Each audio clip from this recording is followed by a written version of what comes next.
नमस्कार दोस्तों, स्वागत है आप सभी का आपके अपने YouTube चैनल कॉम्प्लेक्स वार स्टडी हब पे। आज की इस महत्वपूर्ण क्लास में हम लेकर आए हैं सीडीपी के बाल विकास एवं शिक्षण विधि के बेहद महत्वपूर्ण प्रश्न, जो आपके परीक्षा में पूछे जा रहे प्रश्नों के बेस पर आधारित हैं, जिससे आपकी तैयारी और भी मजबूत हो सकती है। अगर आप UP TET, C TET, super TET या अन्य किसी स्टेट की प्रतियोगी परीक्षाओं की तैयारी कर रहे हैं तो यह वीडियो आपके लिए बहुत ही महत्वपूर्ण होने वाली है। तो वीडियो को अंत तक जरूर देखें और चैनल को सब्सक्राइब करना ना भूलें। तो चलिए शुरू करते हैं आज की शानदार सीडीपी की क्लास। आज का आपका पहला प्रश्न है, निम्न में से कौन सा संवर्ग गेने के अधिगम अनुक्रम में नहीं है? संप्रत्यय अधिगम, समस्या समाधान, श्रृंखला अधिगम, प्रतीकात्मक सहचर्य। तो इसका सही ऑप्शन होगा साथियों प्रतीकात्मक सहचर्य। नेक्स्ट, मास्लो की मानव आवश्यकताओं की श्रृंखला में सबसे मूलभूत वर्ग में है अपनापन की आवश्यकता, प्रेम की आवश्यकता, शारीरिक आवश्यकता, सामाजिक आवश्यकता। तो इसका सही ऑप्शन होगा क्या? शारीरिक आवश्यकता। क्या होगा? शारीरिक आवश्यकता। नेक्स्ट, व्यक्तित्व मापन से संबंधित टीईटी परीक्षण है प्रेक्षण मूलक, स्वसूचापेक्षी या फिर स्थिति पेक्षी या इनमें से कोई नहीं। तो इसका सही ऑप्शन होगा साथियों स्थिति पेक्षी।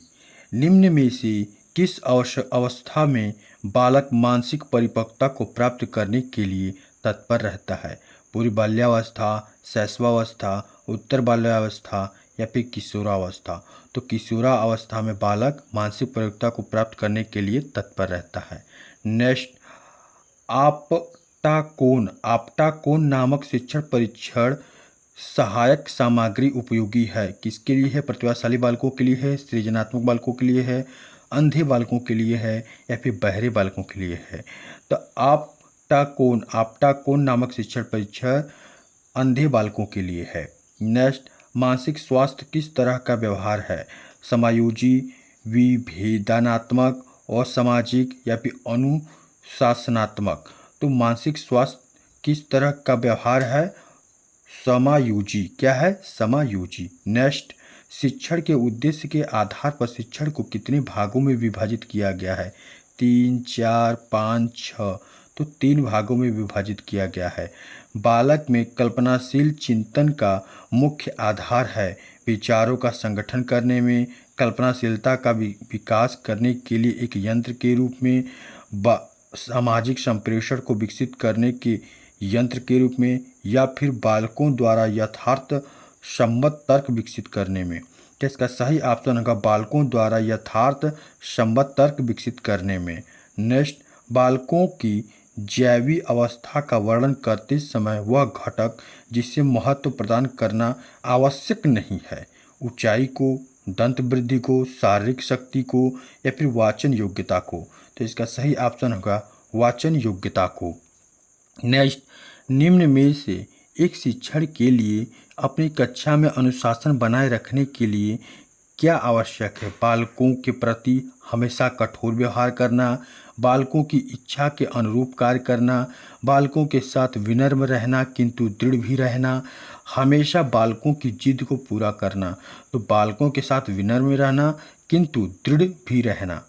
नेक्स्ट, बालकों में सामाजिक अनुशासन बनाए रखने हेतु सर्वश्रेष्ठ उपाय है बालकों में भय और दंड पैदा करना, बालकों की निंदा करना, बालकों में अच्छा बनने की इच्छा पैदा करना या बच्चों को संस्कार देना। तो इसका सही ऑप्शन होगा साथियों बालकों में सामाजिक अनुशासन के लिए बालकों में अच्छा बनने की इच्छा पैदा करना। नेक्स्ट, पावलोव ने अपने अधिगम सिद्धांत को किस रूप में प्रस्तुत किया है? शास्त्रीय अनुबंधन सिद्धांत, बंधित प्रत्यावर्त सिद्धांत, शास्त्रीय प्रत्यावर्तन सिद्धांत, अनुबंधित अनुबंधन सिद्धांत। तो इसका सही ऑप्शन होगा शास्त्रीय अनुबंधन सिद्धांत। बालकों में प्रेरणा हेतु उपयुक्त स्रोत नहीं है, बालकों में प्रेरणा हेतु उपयुक्त स्रोत नहीं है चालक, उद्दीपक, प्रेरक, भोजन। तो इसका सही ऑप्शन होगा साथियों भोजन। व्यवहार में उत्तरोत्तर अनुकूलन की प्रक्रिया ही अधिगम है। निम्न में से यह किसका कथन था? वुडवर्थ का, थॉर्नडाइक का, जीन पियाजे का या फिर स्किनर का? तो इसका सही ऑप्शन होगा साथियों स्किनर का। व्यवहार में उत्तरोत्तर अनुकूलन की प्रक्रिया ही अधिगम है, यह स्किनर का कथन है। नेक्स्ट, आधुनिक शिक्षा पद्धति के अनुसार प्राथमिक विद्यालयों में निम्न में से किसका उपयोग नहीं किया जाना चाहिए? पठन पूर्व तैयारी का, अनेकानेक पुस्तकों का, छात्रों के अनुभवों के संगठन का, वर्णमाला के ज्ञान का? तो इसका सही ऑप्शन होगा अनेकानेक पुस्तकों का। नेक्स्ट, शैक्षिक संबंधी योजनाओं के निर्माण हेतु निम्न में से किसकी उपेक्षा की जानी चाहिए? तो बालकों के पूर्व ज्ञान की, बालकों की रुचियों तथा आवश्यकताओं में अंतर की, या फिर बालकों की उन्नति ज्ञात करने की, या फिर बालकों की आवश्यकता पूर्ति करने की? तो बालकों की उन्नति ज्ञात करने की। नेक्स्ट, पूर्व माध्यमिक कक्षा के बालकों के सामाजिकरण में खेलों द्वारा जो लाभ प्राप्त होता है वह है बालक की क्रियाओं का अन्य बालकों की तुलना में मूल्यांकन हो जाता है, बालक सामाजिक प्रत्याशाओं के अनुकूल समायोजन सीख लेता है, बालक शारीरिक रूप से विश्राम पा लेता है, बालक के शारीरिक एवं गामक विकासों को बढ़ावा मिलता है। तो इसका सही ऑप्शन होगा बालक सामाजिक प्रत्याशाओं के अनुकूल समायोजन सीख लेता है। नेक्स्ट, क्रिया की सफलता से संतोष एवं असफलता से असंतोष होता है, थॉर्नडाइक के किस नियम की ओर इशारा करता है? अभ्यास, प्रभाव, तत्परता, अनुकूल? तो इसका सही ऑप्शन होगा प्रभाव। थॉर्नडाइक के प्रभाव नियम की ओर इशारा करता है। क्या करता है? क्रिया की सफलता से संतोष एवं असफलता से असंतोष होता है।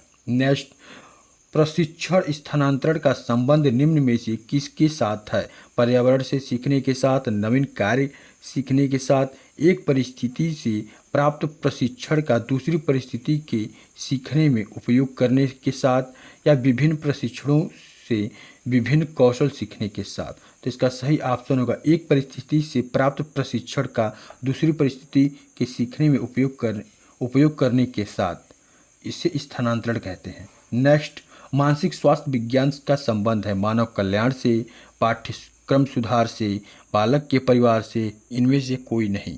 तो इसका सही ऑप्शन होगा साथियों मानव कल्याण से। किससे? मानव कल्याण से। नेक्स्ट, सीखने के उद्दीपक प्रतिक्रिया सिद्धांत के प्रतिपादक कौन है? थॉर्नडाइक, जीन पियाजे, स्किनर या फिर कोहलर? तो इसका सही ऑप्शन होगा हमारे साथियों थॉर्नडाइक। क्या? थॉर्नडाइक। नेक्स्ट, प्राथमिक कक्षा के बालकों में पाए जाने वाला वह सर्वोच्च कारक है जो बालकों की मित्र भावना को स्पष्ट रूप से प्रदर्शित करता है। एक समान सामाजिक आर्थिक स्तर, बुद्धि तथा शैक्षिक लब्धि में समरूपता, अभिभावकों के साथ मित्रता, साथ साथ खेलने की भावना? तो इसका सही ऑप्शन होगा साथ साथ खेलने की भावना ही क्या है? मित्रवत भावना को क्या करती है? स्पष्ट करती है।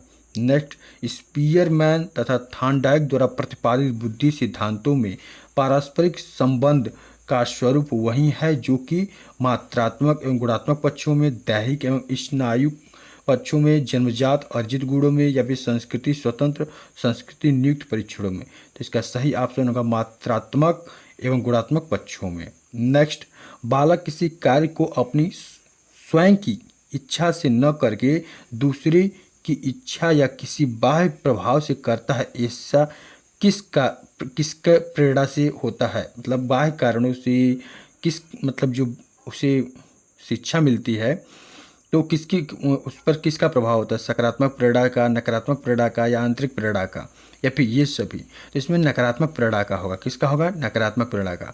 जब हम बच्चे को जबरदस्ती, उसकी इच्छा नहीं है, जबरदस्ती उसको थोपेंगे कार्य को, तो ये नकारात्मक प्रेरणा होगा। नेक्स्ट, आपकी कक्षा में एक बालक दूसरों के साथ झगड़ने के साथ साथ चोरी भी करता है, उसकी इस समस्या का उपचार आप निम्न में से किस विधि द्वारा नहीं कर सकते हैं? मनोविश्लेषण विधि, मनो अभिनय विधि, खेल द्वारा चिकित्सा विधि, या प्रशिक्षण विधि? तो प्रशिक्षण विधि के द्वारा हम नहीं कर सकते हैं। नेक्स्ट, निम्न में से क्या पिछड़े बालकों की समस्या है? शारीरिक रूप से अयोग्य, अधिगम की क्षमता कम होती है, सामाजिक व्यवहार में कुशल नहीं होते या उपयुक्त सभी। तो इसका सही ऑप्शन होगा उपयुक्त सभी। नेक्स्ट, विशिष्ट बालकों की श्रेणी में आने वाले बालक हैं प्रतिभाशाली, पिछड़ा बालक, मंदबुद्धि बालक या फिर ये सभी। तो इसका सही ऑप्शन होगा ये सभी।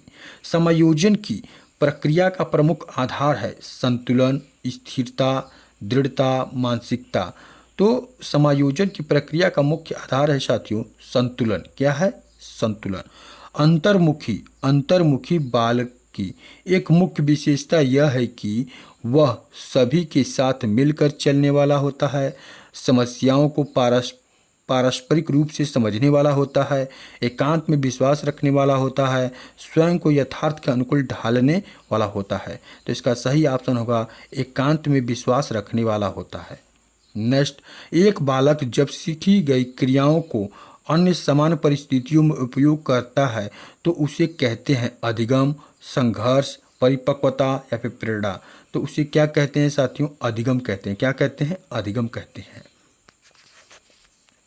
कैसा लगा यह सेशन साथियों? कमेंट करके हमें ज़रूर बताएं और इसे शेयर करना ना भूलिएगा।